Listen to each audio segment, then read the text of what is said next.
మనిషి చేసే ప్రతి పనిలో స్వార్థం పెరుగుతూ ఉన్నది. స్వార్థం పెరగడం వల్ల పాపం పెరుగుతూ ఉన్నది. అసలు పాప పుణ్యాలు మనిషి ఏ పని చేసినా పాపం వస్తుందా? పుణ్యం వస్తుందా? అన్ని లెక్కలు వేసుకోవాలి. అప్పుడు ఆ జన్మ చరితార్థకం అవుతుంది.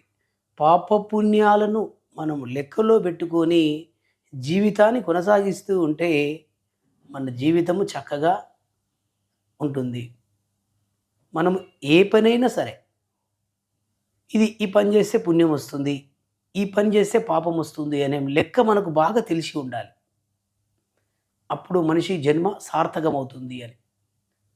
మనము ఉదాహరణకు దేవుని గుడికి వెళ్ళి మనం మొక్కుతాం. అంటే మన స్వార్థంతో నాకు ఈరోజు వ్యాపారం బాగా జరగాలి, మా కొడుకుకు ఉద్యోగం రావాలి, మా భార్యకు ఆరోగ్యం బాగా కావాలి, మా కూతురుకు మంచి సీటు రావాలి. అంటే ప్రతి దాంట్లో నా కూతురు, నా భార్య, నాకు, నా ఇల్లు, నా గ్రామము, నా చుట్టాలు, నా బావమరిది అనే స్వార్థంతో మొక్కుతాం గుడికి వెళ్ళి.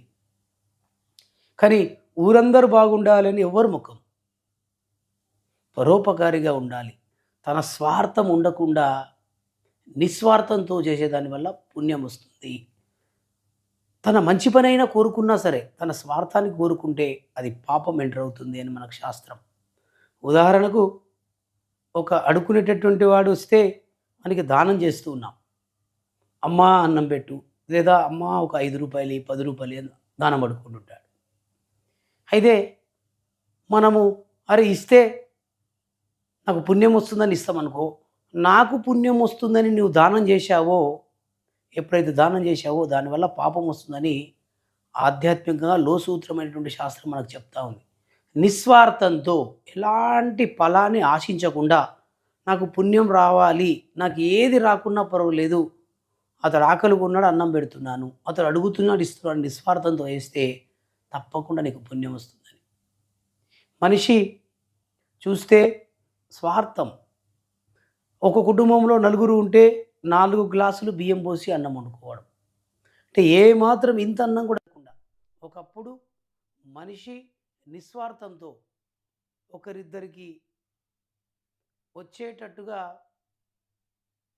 అన్నం చేసుకొని ఒకరికిద్దరికి అయ్యేటట్టు కుటుంబంలో నలుగురితో పాటు 10 మందితో పాటు సరిపోయినా ఇంకా 2 ముగ్గురికి ఎక్కువగా అన్నం వండుకునేటటువంటి వాళ్ళు పూర్వం.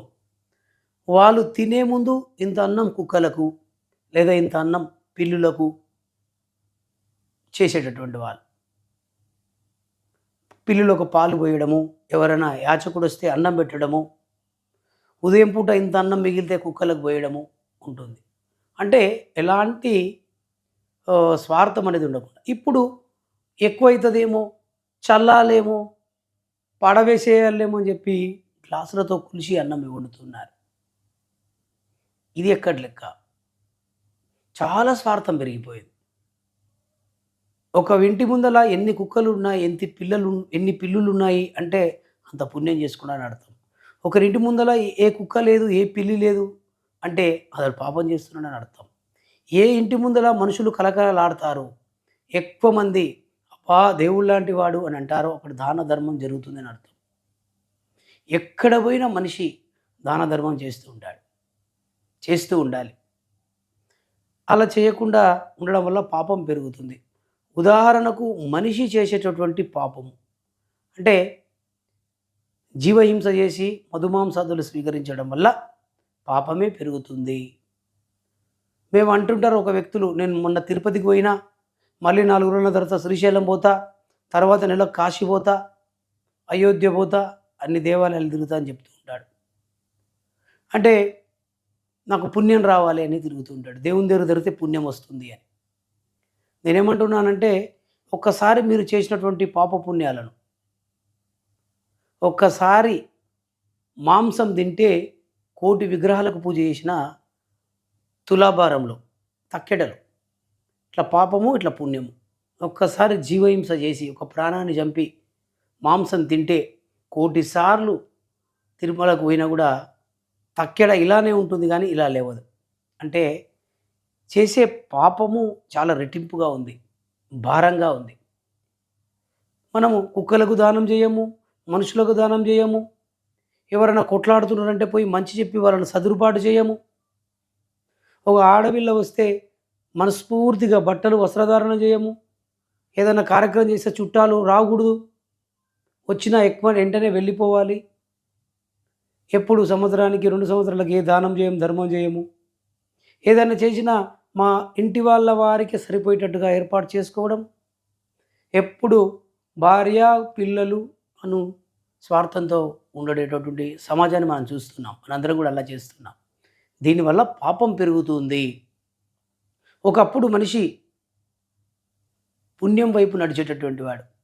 ఓహో, ఈ సమయంలో మనం అడగకూడదు అని అనుకునేటువంటి వాళ్ళు ఈ ఈ కాలంలో ఏ సమయం అయితే ఏముంది, ఎలా మాట్లాడితే అలా మాట్లాడుతూ ఉన్నారు. అలా అనేక రకాలుగా పాపాన్ని మూటగట్టుకున్నటువంటి సందర్భాలను మనం చూస్తున్నాం. సమాజంలో పాపం పేరుకుపోతుంది. పాపాన్ని తొలగించుకోవడానికి పూజ చేస్తున్నాం. పూజలో అంత స్వార్థ బుద్ధులే కలిగి ఉంటాయి. వెనకడికి ఋషులు మునులు ఏ టెంకాయ కొట్టకుండా, ఏ కుంకుమ, ఏ పసుపు వేయకుండా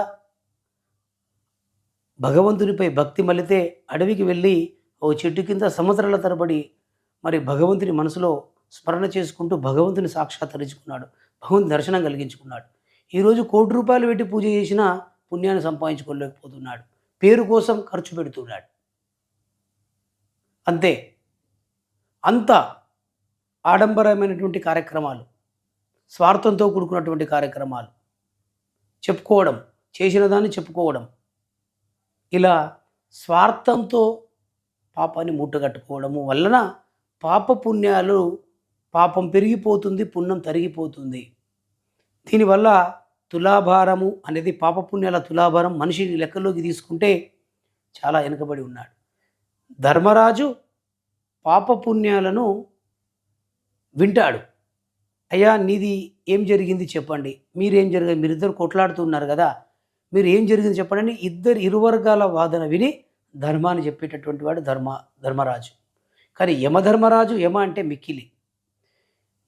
మనుషులు బయట మాట్లాడేది కాదు, లోపల అనుకోవడానికి కూడా లెక్క రాసి పెట్టేటువంటి ధర్మరాజు పాపాన్ని పుణ్యాన్ని. మనిషిని మనసులో అరే వాని మోసం చేయాలని మనసులో అనుకుంటే ఆ విషయాన్ని కూడా లెక్క రాసి పెడతాడు యమధర్మరాజు. అంటే యమధర్మరాజు అంత సూక్ష్మమైనటువంటి పాపపుణ్యాలను కొలిచేటటువంటి వాడు కనుక ఆ పదవి యమధర్మరాజుకు పాపపుణ్యాల లెక్క భగవంతుడు అందించాడు అని. మనము దానము లేదు, ధర్మం లేదు.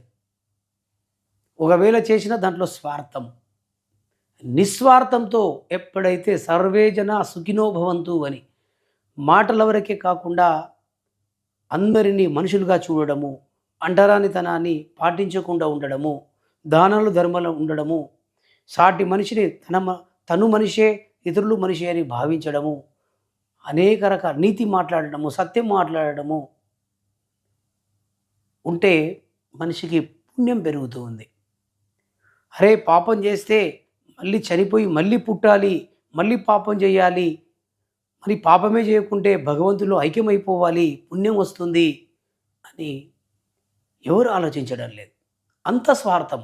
డబ్బులు కావాలి, పెద్ద ఇల్లు కావాలి, ఒక కారు కావాలి, ఆడంబరమైన జీవితం ఉండాలి, ఫారిన్ కంట్రీ పోవాలి, ఉద్యోగం రావాలి తప్ప ఏ విధమైనటువంటి పుణ్య కార్యక్రమాలను చేసుకోకుండా ఉంటాడు.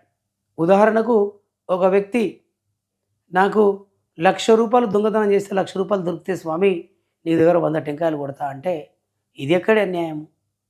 ₹1,00,000 వస్తే ఒక 500 పెట్టి టెంకాయలు కొట్టలేమా? స్వామి నాకు 10 కోట్ల రూపాయలు వస్తే నీకు 50,000 ఉండిలో ఇస్తా అంటే 10 కోట్ల రూపాయలు వచ్చినప్పుడు 50,000 ఉండిలో వేయడం కరెక్టా?